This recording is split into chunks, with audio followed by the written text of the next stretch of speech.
Box office பற்றி கண்டிப்பாக கேட்டே ஆகணும். ஏன்னா விஜய் சார் அப்படின்னா ஒரு ஸ்டார்டமுக்கு வந்துட்டாரு. இப்போ ஒரு படங்கள் அப்படின்னா 1000 கோடி அப்படிங்கிறது மக்களே ஃபிக்ஸ் பண்ணிட்டாங்க. 1000 கோடி ஒரு படம் வந்துரும்ப்பா அப்படின்னு. ஸோ இது வந்து உங்களுக்கு வந்து ஒரு தயக்கத்தை கொடுத்தா, என்னடா 1000 கோடி நீங்களே ஃபிக்ஸ் பண்ணுறீங்களே அப்படின்னு ஏதாவது யோசிச்சதுண்டா? ஃபேன் செலிப்ரேட் பண்ணணும்னு டிசைட் பண்ணிட்டாங்க. அவங்களுக்கு என்ன 10,000 கோடி கூட அவங்க வந்து யோசிச்சுக்கலாம்.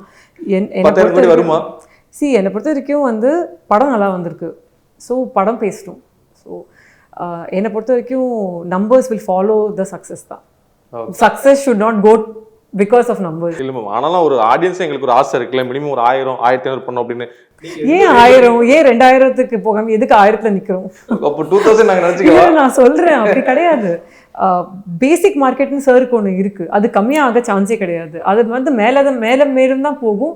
எவ்வளோ மேலே போகும்ன்றது வந்து இந்த படத்தை எந்த அளவுக்கு ஆடியன்ஸ் எம்பரேஸ் பண்ணி செலிப்ரேட் பண்றாங்களோ அந்த அளவுக்கு அது மேலே போகும். சூப்பர். அது வந்து ஃபேன்ஸ் கையிலையும் ஆடியன்ஸ் கையிலையும் தான் இருக்கு.